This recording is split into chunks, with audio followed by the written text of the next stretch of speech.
Shalom. I kind of sort of didn't want to do this. If anybody wants to join, that would be useful. There's a link. To learn who rules over you, quote, wrongly attributed to Voltaire. A quote shared on social sites is wrongly attributed to the French writer and philosopher Voltaire. White nationalist Kevin Alfred Strom penned the quote.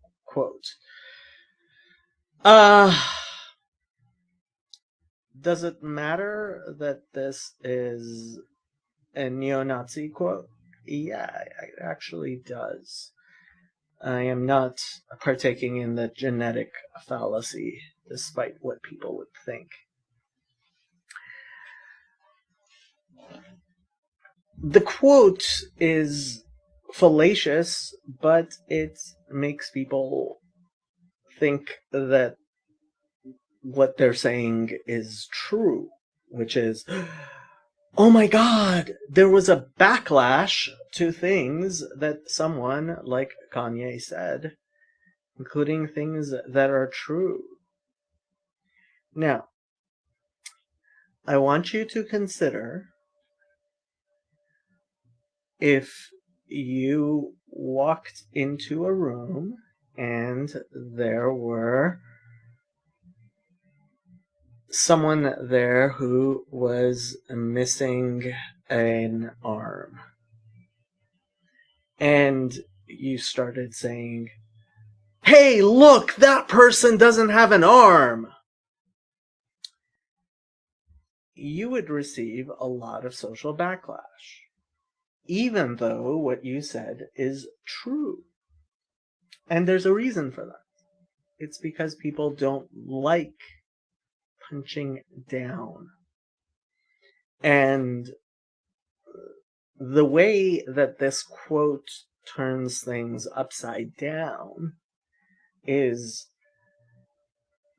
if you punch and a bunch of people are looking at things and thinking, "You're punching up," and a bunch of other people are thinking, "You're punching down," this quote helps those people who think they are punching up misunderstand what is actually going on, which is you are getting a reaction from people who think you are punching down. Now, why is this important?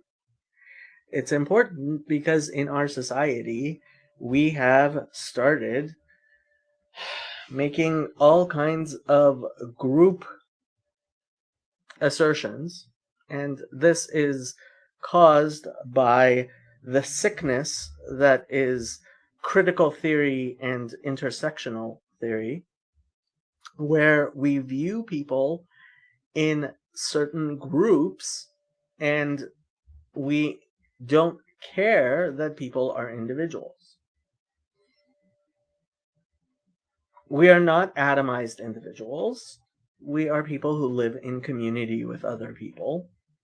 And the problem here is we have a lot of faulty sense making, and we have people who are trying to make sense of things who are making the situation worse by not making sense of things.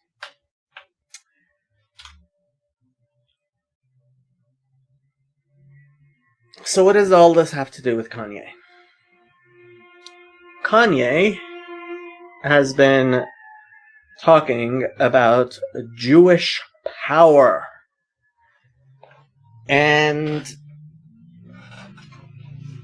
a lot of people are getting upset. I don't think that Kanye is anti-Semitic. I think Kanye is saying a lot of things that he believes to be true.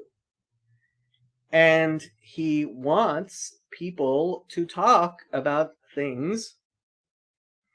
And the worst thing we can do is not honestly discuss any points that are brought up, including points which may be critical of the Jewish community.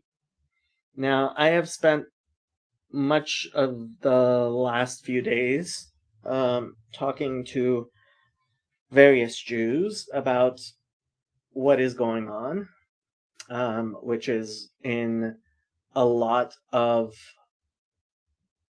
the news and is being discussed by a lot of people.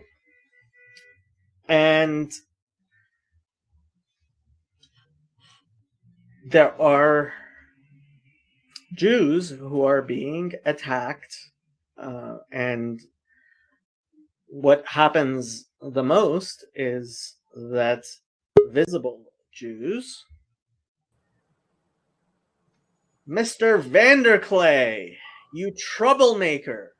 I don't have much time, so let's get after it. I got a note from someone. I think you probably know who, but I won't mention him here. So yes. I don't know what to do. I don't honestly. I don't have time for this either. But the fact is that our culture is not making sense of things, and there are people getting beaten up on the street. So, I mean, yeah, there are people who are being beaten up on the streets of Los Angeles and New York, and Chad. Yo, what up? And I don't know what the right thing to do is. Adam is one of our new Muslim participants in this corner of the internet, and he's been a voice of reason. And I'm glad to have him. Thanks. Shalom alaikum. Aleichem shalom. Yeah, I don't know what to say because look, this is a discussion we need to have, and the fact that it's being brought up by somebody like Kanye is not good, because but the problem isn't Kanye. The problem is that intersectionality has let our society believe that blacks can't be racist against Jews, when the vast majority of, well, not vast majority, but a disproportionate number, a very clearly disproportionate number of racist attacks are blacks on Jews and Asians. And that is caused by our supposed critical theory and intersectionality telling people that black people should be resentful of Jews and Asians. But hatred, anti-Semitism goes long ways before critical theory. Oh, right. And Christianity is endemically anti-Semitic. So what are we going to do about that, Pastor Vanderclay? Okay, well, let me ask, because I can't be here for too long. So let me ask you a question. How did you think Lex did in the interview? I couldn't listen to it. I tried listening to it. Lex doesn't know enough to. Few people do. Look, when Barry Weiss was on Joe Rogan talking about her book on anti-Semitism, my only comment was she has no effing clue what she's talking about. And so I hate to be the person who thinks he knows it all, but to some extent, I think I understand these dynamics a lot better than most of the people who are allowed to talk about it in actual media space. Okay, but now that sets up a problem because is it Friedman or Friedman? Friedman. Yeah, Lex Friedman. Yeah, it's FRID. Yeah, that is the Russian way of spelling it. Okay, but it's Friedman. Yeah. So if Lex and Barry Weiss can't speak with much authority about anti-Semitism, what hope is there for most of the rest of us? None, which is the problem. If we are not having discussions about, we are not our society is not having the discussions we need to have about racism and bigotry, because the discussions we're having about racism and bigotry are by a bunch of racists and bigots who go around calling themselves anti-racists by pushing racism. Well, good to see you guys. I gotta get out of here. Well, thanks, Chad. Well, I don't know what to say. I mean, leaving us here. That's okay, Chad.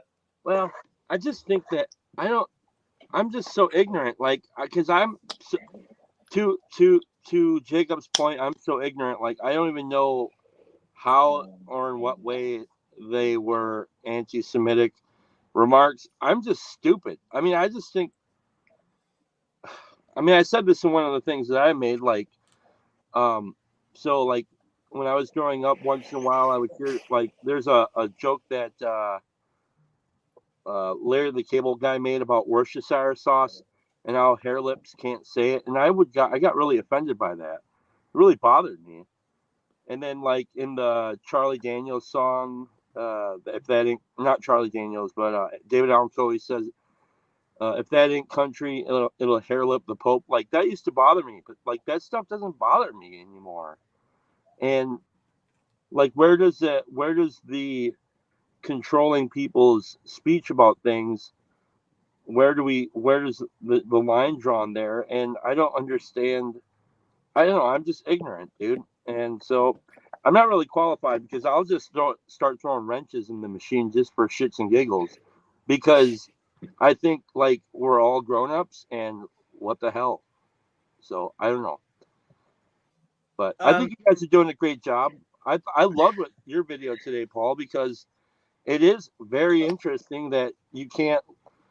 It's really funny that he can't really lock the guy down on any particular thing, and it's kind of funny to me. I mean, I was laughing out loud, and not because I like the chaos, but I think it's kind of refreshing, like to see somebody so erratic and having people be back on their heels. But I got to go into this meeting because I'm an alcoholic, and damn it, I need treatment. So, all right, thanks, Chad. I'll be watching it later.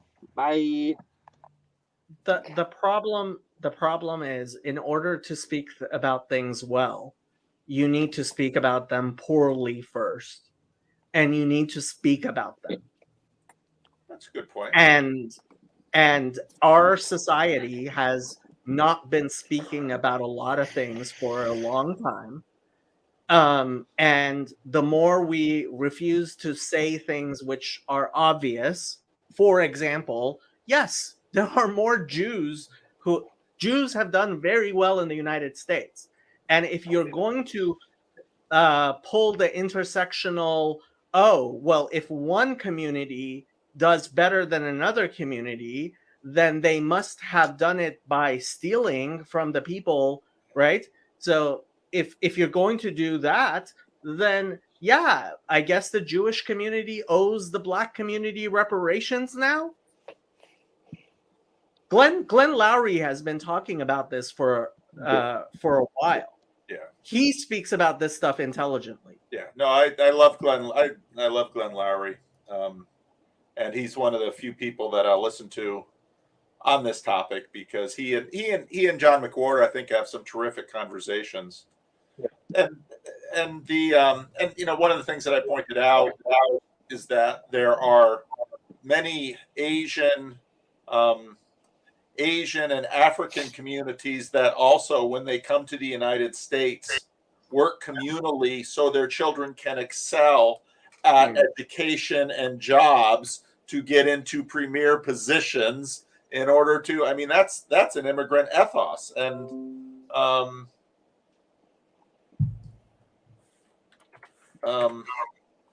that's it's a big conversation, but I wanted to hear some of your thoughts, Jacob. My thoughts are I absolutely hate the fact that the Democrats are using this to attack Republicans, because anti-Semitism has become a cudgel by Democrats to attack Republicans, and thereby making accusations of anti-Semitism a political thing, as opposed to actually something that can help protect the people who are actually victims of anti-Semitism. And anti-Semitism is something that happens mostly in Los Angeles and New York. It's something that happens mostly in Los Angeles and New York, where Jews live. It's not something that happens in Alabama. And so using this as a cudgel to beat people in Alabama is completely wrong. And the Black community has a big anti-Semitism problem, partially because they are so religious. And not pulling any punches. When you read the Gospel of John and the Jews, and it doesn't take much for that to become a huge thing in your mind. And then when you get somebody like Kanye, who is an artist who deals with our stereotypes and archetypes, and he is somebody who actually spends more time on the Gospel of John than most people. Yes, the Jew is going to be part of his symbolic world. Yeah, which is too bad, because he just hasn't read Paul.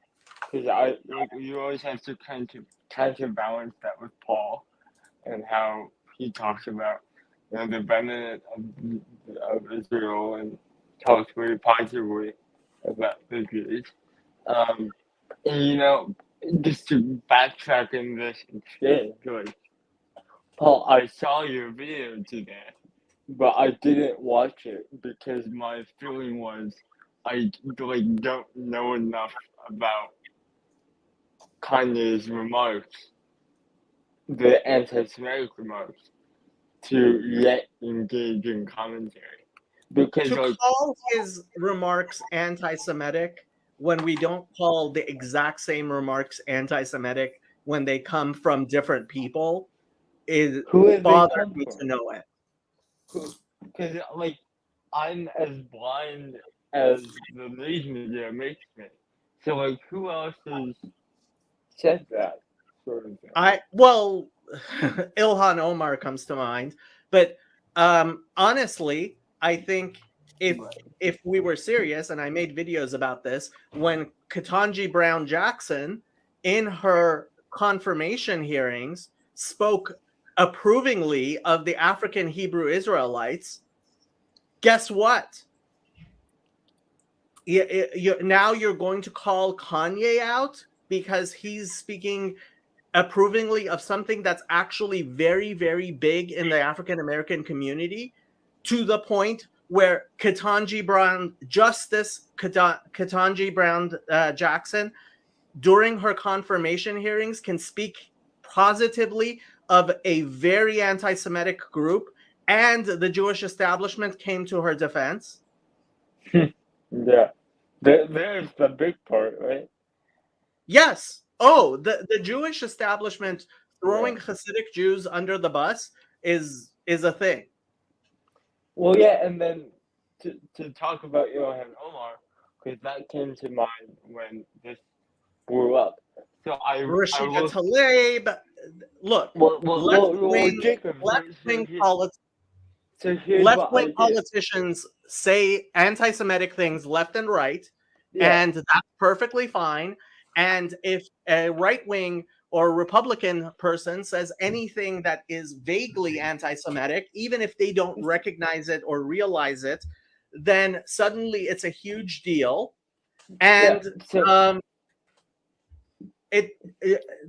charge of anti-Semitism becomes a political cudgel. But and then just to make it worse, let me tell you what happened to me when I googled like the squad anti-Semitism or Ilhan Omar anti-Semitism. All of the articles that came up said, "Oh, they're just arguing against Israel as a state. Therefore, it's not talking about all of the Jews as a group." Yeah, I have a video on how, as somebody who now calls himself non-Zionist and was very active in the anti-Zionist Jewish community, look, the anti-Semites are definitely hiding behind anti-Zionism. There's no question about that. And mixing the definition of anti-Zionism and anti-Semitism helps two people: Zionists and anti-Semites. And if you're not a Zionist and you're not an anti-Semite, you should very much be making a difference between these two things. But unfortunately, I mean, this is a very complicated issue. And what doesn't work is not talking about it. Mm-hmm. Well, and then so my last question would be: have Ilhan Omar and company said things that aren't just hiding behind anti-Zionism, or have they said more outrageous things than that? The things they have said are not anti. I wish it was just anti-Zionism. Rashida Tlaib, more so than Ilhan Omar, says things which are anti-Semitic. Aaron asked like a very what? question, Sorry. and he's asking Paul, do you think this is a break in Christianity? Because as a Gentile, I feel like everything is broken and I don't have anything.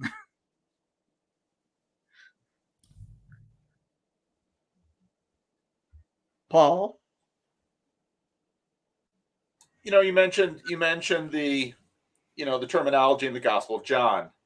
Obviously, there are issues because the assumption among at least many traditional Christians is that the author of the Gospel of John is himself Jewish, as is Paul, as is Jesus, as are the disciples, and that so this language basically presumes a context which many readers of the New Testament do not understand, because they just read it in a very different light.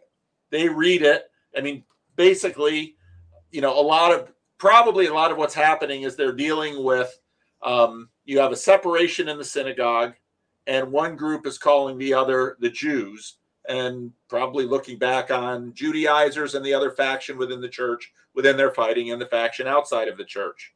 Problem is, when you lift that language into the present realm, it gets translated then into a context like ours. Well, there's a lot to be said there. And honestly, what are you going to do?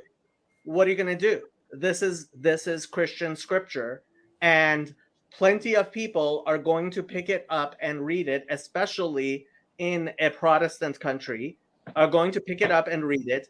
And when they see the word Israel in their Bible, for a lot of people, that's going to just map on to the political state of Israel today. Yep. And when they see Jew, it's just going to map on. And when they see money changer, it's just going to map on. And these things map. Yeah. So what do you do with that? Well, and I think preachers, and I'm sensitive to this when I'm preaching, to try to um, inform the people again about this, and often use different words rather than just the Jews, because again that's giving people an illegitimate map in their mind of they're thinking these people over here. That's a constant struggle with dealing with ancient texts. Yeah, and I would say, as someone brought up in Christian day schools, both of the Reformed variety and the more non-denominational variety, we received no education on this whatsoever. Like in my world religions class, we did not speak about Judaism one bit.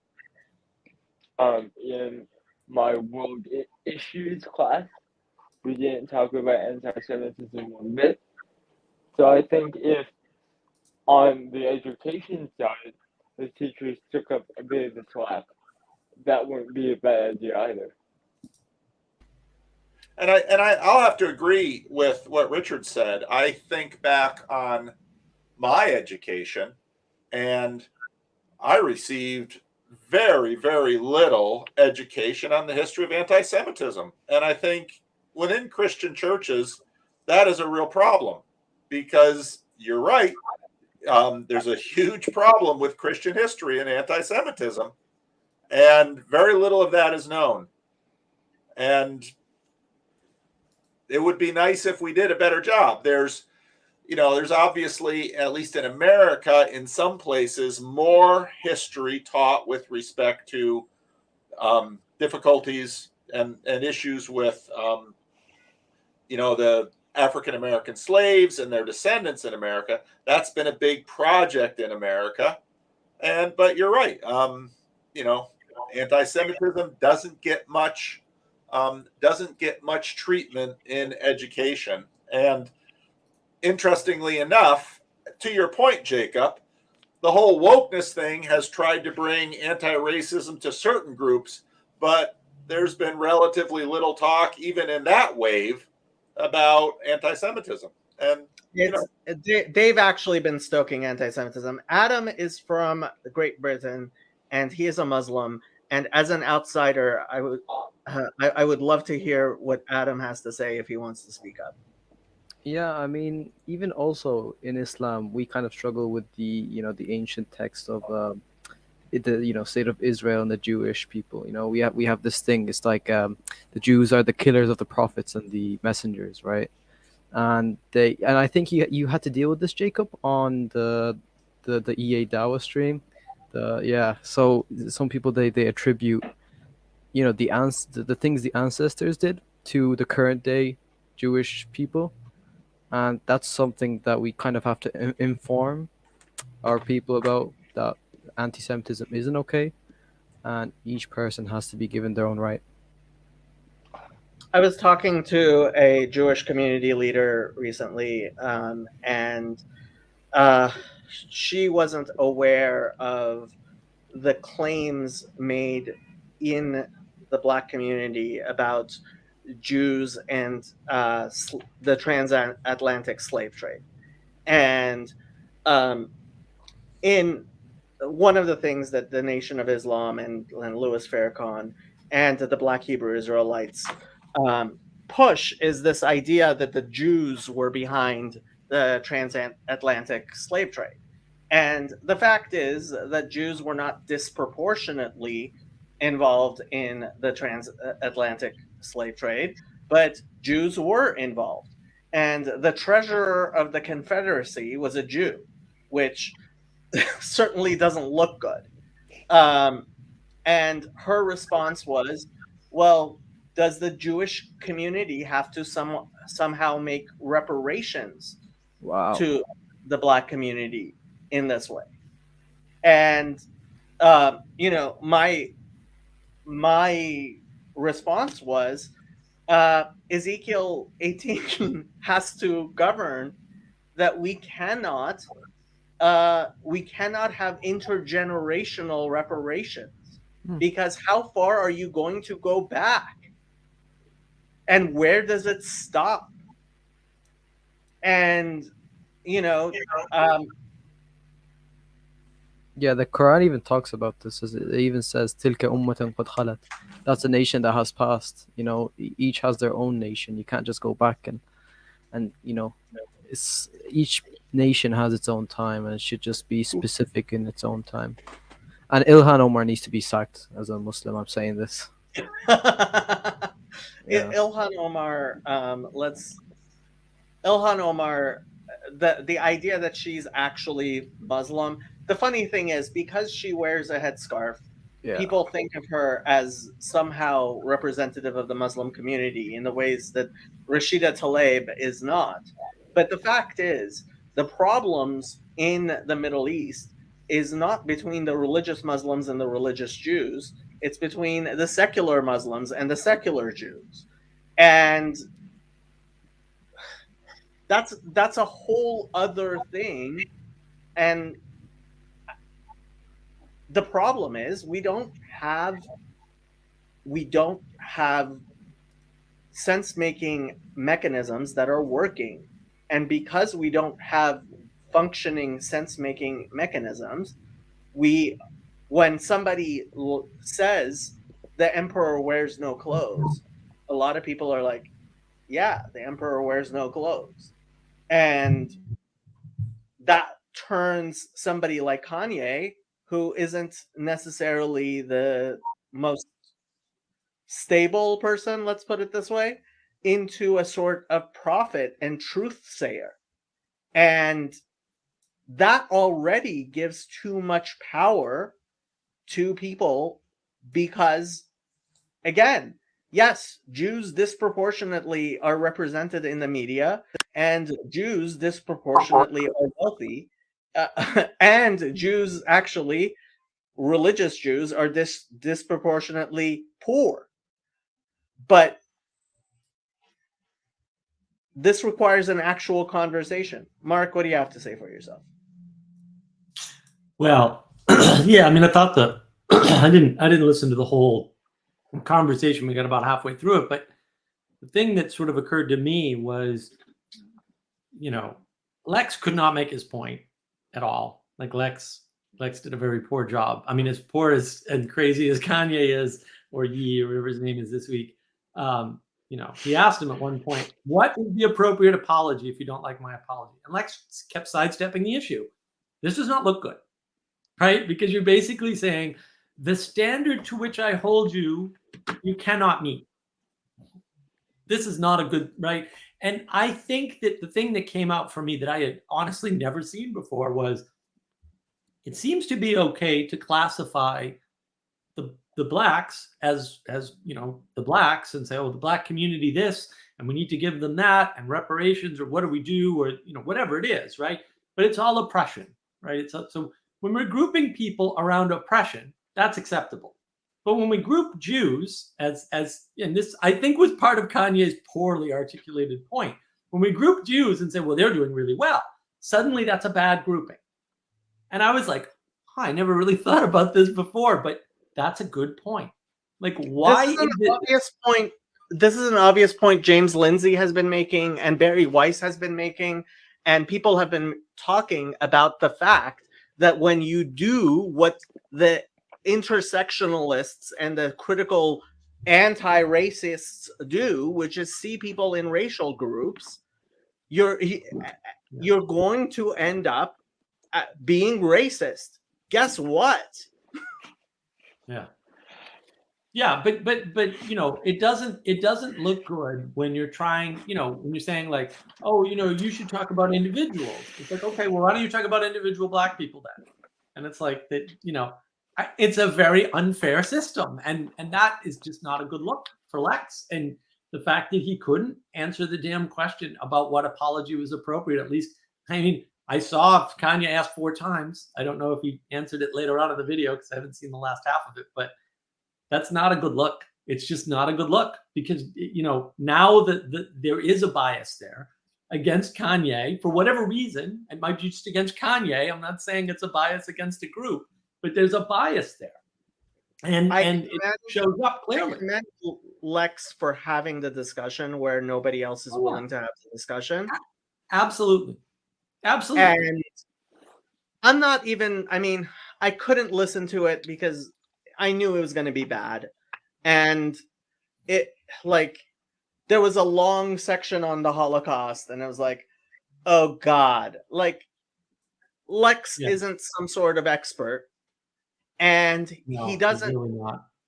he's not. And the fact is, the people who are supposed to be the experts, right? They and I talk about this incessantly, but I used, when the internet was young and I was in college, how teaching people how to have these conversations and having such conversations with the Black community, with the Muslim community, was something that as a Jew was expected for us to have these conversations. And what happened is, it was nice having you, Adam. What happened was that we stopped having these conversations, and the websites I used to use have been taken down. Really? Yes, and yes, and that's hard. what. So one website I used to use a lot was Nizcore. Let me find this. Nizcore is Hebrew for we will remember, and this is the Nizcore site. It has not been updated in quite a while, and if you try looking through it, you will see broken links. And frankly, the things that I used to come here for, they're just, I can't find them anymore. Mhm. And so this website has become worthless. And frankly, as I see it, this is a lot of the wealthy Jews who run the Jewish communal organizations buying into critical race theory and believing that they can, believing that some form of reparations is in fact owed and to the Black community. And so allowing anti-Semitism to be used as a cudgel, because okay, these people have been trained that Jews, being a model minority, are complicit in anti-Blackness and contributing to white supremacy.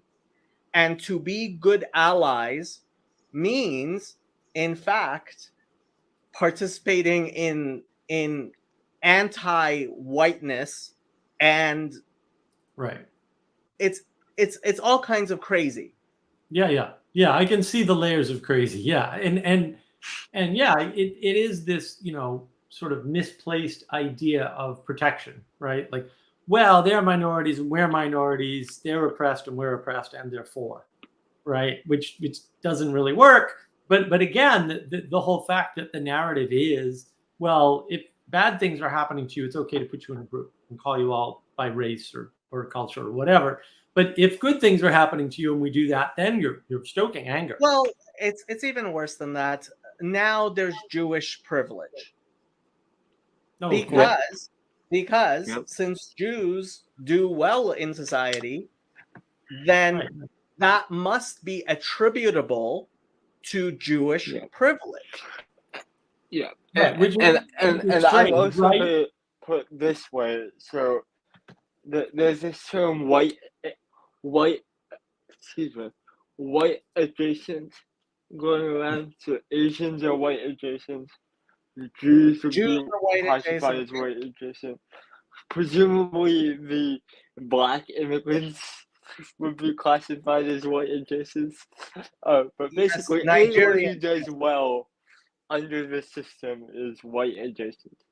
And it's like, cool. We've Yeah, just it's totally SpongeBob style. made this. Yeah, it's crazy. Right, but Yeah. but all this really is the resurrection of eugenics. It's really all it is, right? Oh, Really? race I would say matters. I would say it's more class. So actually, James Lindsay, his new book, Race Marxism, I think he's got it right. That's what's going on. Is race Marxism the idea that Yeah.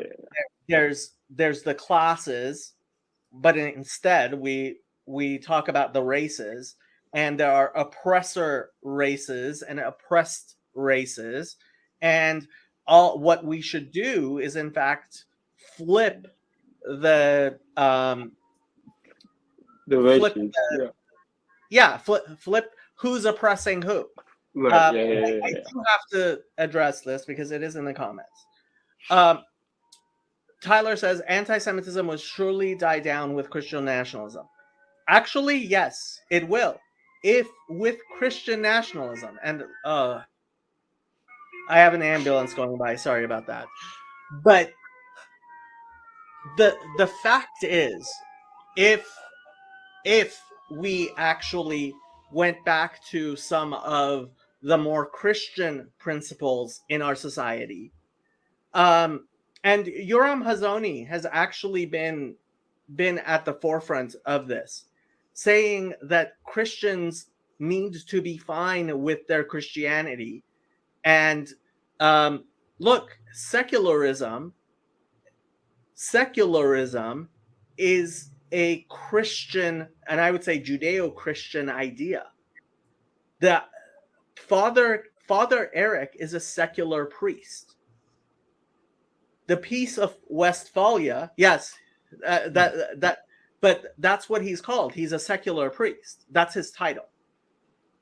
The idea of having the secular as opposed to the holy or the religious is something that's very Jewish, and it's very Christian, and it is in fact foreign to the rest of the world. And the things that are religious, you need to have freedom of, because they are more important than the things which are secular. And when you flip what's going on, you end up with the craziness that we have now. So I want to see Christians being Christian, and I want to see Jews being Jews, and I want to see a secular space where people can decide for themselves where their religiosity is and how their religiosity interacts with people in that secular space. And we've lost all of that because of the stupidity of the 60s. I'm sorry. Yeah, no, that's part of it. But also, like, there's a place for the secular space. It's the space of trade and goodwill, right? And when between religions, like, otherwise, like, there's no, if there aren't two religions, there's no, or more, there's no. Well, secular, right? I guess the secular got turned from a neutral space into its own religion, right? Because, like, and this became clear to me. Sorry to go back to Nathan, but this became clear to me when I was listening to Nathan. Because when Paul said, this is the heart of the issue, it's like Nathan said that we are promoting fascism. And now, if you believe that we are promoting fascism, then you have a religious duty to attack those people. And so if you're promoting climate change, you have a religious duty to attack, etc., right? So when we have these issues that supposedly end the world as we know it, or end society, then we can't have a neutral space, because the neutral space becomes the place where we go out and attack the people we need to attack. Yeah, honestly, I mean, somebody sent me a clip of things from that channel, which shall not be named, and That's true. honestly, it's like, But I I feel like that's deal with- representative. well, I can't deal with the conversation being led by idiots. Look, I will give an example. One of the comments on Paul's video talked about the horizontal and the vertical. Right. Yep, I And saw that. the idiot, not to be named, says, that's spatial. What are you talking about, horizontal and vertical? Yeah. And Yeah. it's like, oh So my God. No understanding of Descartes at all. Here's the problem, though, is that Can you be more of a fundamentalist? yeah, right. Now, I think we in this corner, and bigger than this corner, but people in this podcast space had hope that the likes of Barry Weiss and Lex Friedman would have the acumen and the wisdom and the intelligence to deal with these issues. I certainly had that hope for someone like Lex. Now, it appears that they have not lived up to the hype. Right. Now, I don't think the problem is Lex is too young. That's the problem. Lex is too young. He looks He was like me. educated. He was educated in a very different environment than I was, where I was expected to actually deal with these same, like, I remember when I walked onto a campus at USC, there was somebody standing in front of campus with signs, and one of those signs was psychology is tainted by lies and Judaism. Mm-hmm. And the LaRouche crowd, who are very anti-Semitic, were selling their newspapers. And the Nation of Islam, which is very anti-Semitic, were selling their newspapers. And the Holocaust deniers were normally on campus. And what we would do is have to educate people on, this is what the anti-Semites say, and this is why they're wrong. But sometime over the past 20 years, it became absolutely unacceptable to have such people speak at all. And supposedly, the remedy was to remove the ability of these things to be said in public at all, right? Which leaves people not knowing how to deal with them, as opposed to the inoculation process that we had when I was going through college. And so Lex doesn't know how to deal with these questions being brought up and discussed. And what do you expect when you don't actually discuss things that need to be discussed? Yeah. Well, and have the history, like his repeated, oh, I don't know why people followed Hitler.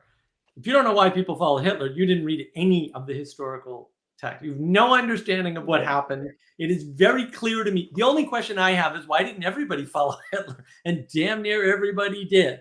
And it's no wonder why. But you have to go and read the contemporary accounts, which I have on microfiche back in the day, right? To understand the reverence that everybody in the world, he wasn't on the cover of Time magazine for no reason, right? It wasn't a random thing. Like, you have to know that. Stephen Hicks made a video that was actually very, very good. And I recommend everybody let me actually see if I can pull it up.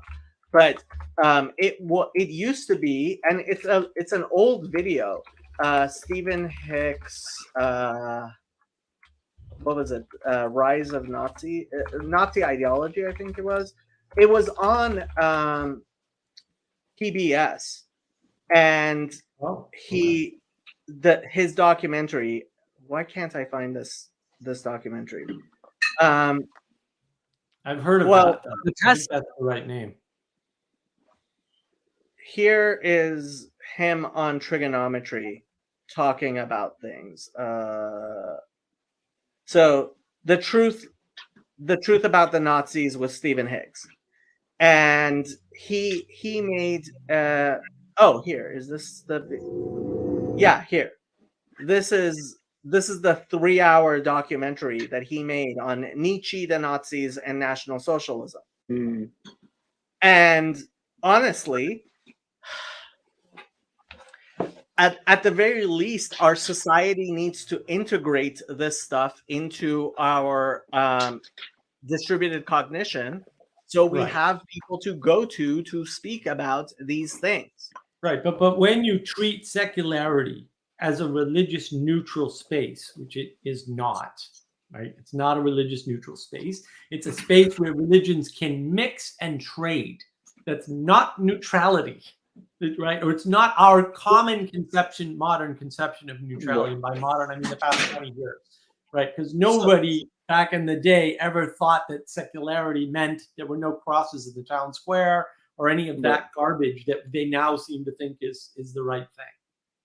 So Doug Wilson made a video where he talked about globalism, nationalism, tribalism, and then he talked about Christianity, secularism. And my point was, you're ceding secularity to the atheists. Right. Yep. Because Exactly. secularity is a Christian concept, and atheism is something different. Mhm. And yes, there are certainly a lot of atheists who want to claim secularity as being equivalent to atheism, but that's not what secular means. Right. Well, no, and if you think about it, how are they treating the secular space if it's neutral? They're treating it as though it's objective material reality. It's the land of science. It's the land of objectivity, where they have this weird version of the word of objectivity that, as near as I can tell, is just made up, right? Like, I don't know where the hell it comes from, but it's garbage, right? And so that's that neutral space. Well, in that neutral space, I can see things clearly because I'm unbiased. It's an unbiased space. And that's the problem, is that, well, that's why science sneaks into the secular, because that's the neutral space. But of course, to your point, that's not what it meant. That's not what it means. And that's not how you can use it. And when you try to use it that way, you get what we have. Like, you guys did this with your secularity as a neutral space with no religion garbage. There's no space with no religion. Religion is that which pervades everything. It's something like the patterns that people play out as the result of having been born in the world, right? And then that you can be a Christian, or you can be a Jew, or you can be a Muslim, or you can be a Buddhist, or you can be whatever, but you're going to play out those patterns. And how you deal with them is roughly, are you a Christian? Are you a Jew? Are you a Muslim? Are you a Buddhist? Or whatever, right? But those are the methods of dealing with the patterns. Patterns don't go away.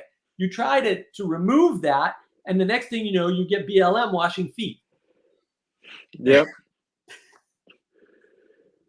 Yep. And people getting baptized in the name of George Floyd. Yes. Yes, exactly. And statues, and the holy pilgrimages, the whole 9 yards. You get the same thing because you're not breaking out of that pattern. And it was the move to make secularity sort of the space for religion as it tries to get out from under the Catholic Church, roughly speaking, right, or at least Christianity as such, right? Which is, again, all of this is just Immanuel Kant, who was just mostly wrong about everything. Just throw out everything Kant had to say. You will be way ahead of the game. You'll lose 20% of his good stuff, but it wasn't that good anyway. Don't worry about it, right? And because Philosophy is the handmaiden of religion, and so is everything else. Get used to it. That's the way it is. Like, stop trying to change that relationship. That relationship's not going away. Yeah, Lindsay's actually been quoting Cardinal Newman a lot, and I haven't read Cardinal Newman, but look, back to Kanye. If you don't allow people to discuss what is obvious, then some fool is going to point out the obvious, and everybody's going to think, well, the only wise person is the fool. Right. And this inversion that we're seeing in our society is caused by the fact that our fools are the intellectuals, and the fools are and the people who actually see things are being called fools. Right. Well, that was the point of Paul's video. Peugeot. I'm done with it, but that's part of what he said. Peugeot said that too, right? He said, "Yep, 2 years the ago." fool. Yeah. Yep. He said it 2 years ago. So, yeah. But I think it's helpful framing to realize that secularity defined by some sort of a neutrality, or we'll call it pure objectivity as defined by science or something stupid that doesn't exist, is part of this whole equation. And understanding it that way sort of hopefully, gives you a sense for, oh, I see what's going on. I know what the trick that's being played here. And so now I can, orient myself around the Peugeotian model, right? Some of the symbolism is the way to orient in the world, in a world where propositions and institutions have failed you, which is the world we're living in now, is symbolism. You ain't got no choice anyway, so you might as well embrace it and get used to it for a while, because that's what we're stuck with. The propositions aren't going to work because we're inverted. Right. So the tension I see is that it seems like the impetus for silencing behavior, such as whatever Kanye is saying, is on the surface. Oh, we don't want people saying anti-Semitic things so that we don't get anti-Semitic violence.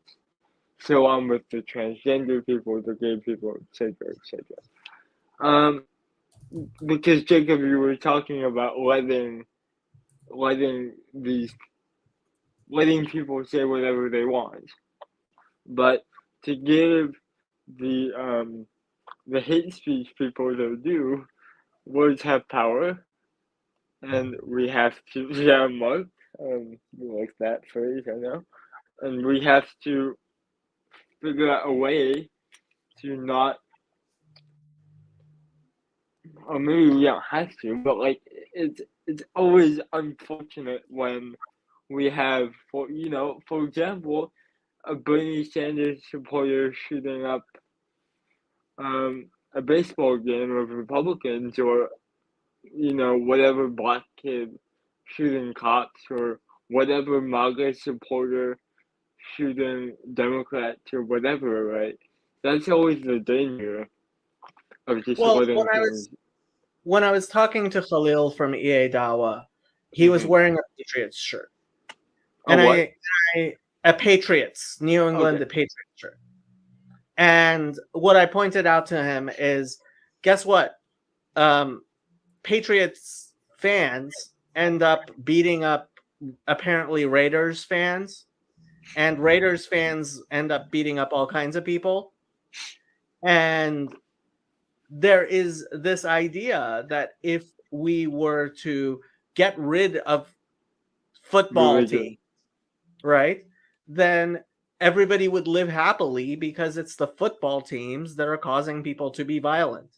It's like, no, actually, when you have football teams, it allows people to, in a non-violent way, deal with their aggression. Or resolve conflict as such, right? And that puts us back into this idea of the intimacy crisis. It's the video I released with Catherine, right? It's a lovely video. You check it out on Navigating Patterns. It's doing very well too, right? But having that ability to not conflict, and it's interesting. I wish Paul were still here. So one of the things that that Pastor Paul Vanderklay said to me when I was up in Thunder Bay was, I don't know how it came up, something about the Boston sports teams, and he said Boston sports teams are their religion, and I'm like, oh yes, Boston sports teams are definitely religious in orientation in Boston, man.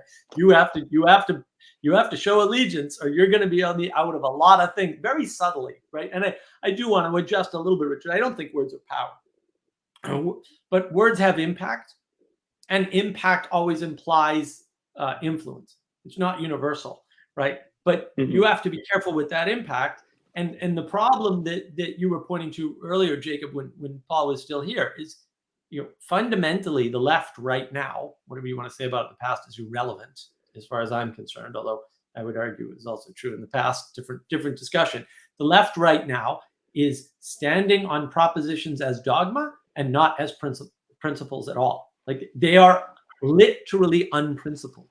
That is why they are able to get away with, oh, when we shoot up people, it's okay. But if there's a shooting by somebody that isn't obviously a Democrat, it must be you Republican. That's just an unprincipled position.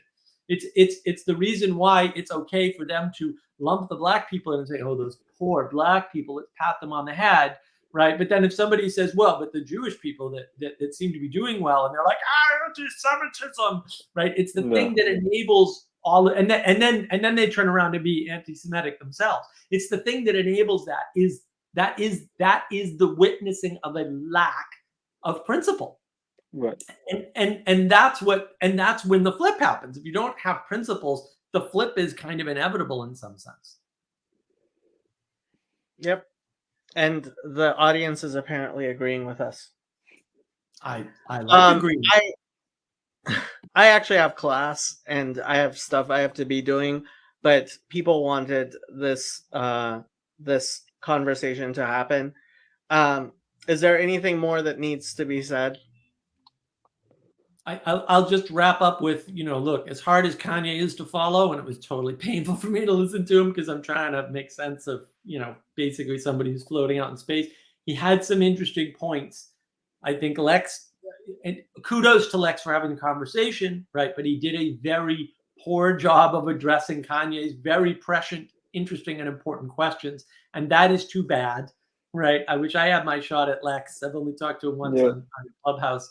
But no, it would be lovely to actually explore those issues in an easier and more articulate fashion than was done in that conversation. So do you think Jordan would have done a better job? Yeah. Oh, yeah. Maybe. Yeah. Well, he's used to dealing with people who are manic, right. And I think it's fair to say generally he was manic. Right, and hopefully that will come. And I think that's possible that we get Kanye Peterson.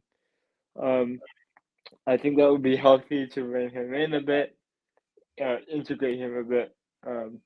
So hopefully we see that soon. Well, the thing is, it's not just about Kanye. The fact is that this narrative that Kanye is reflecting is brewing in the black community unchecked.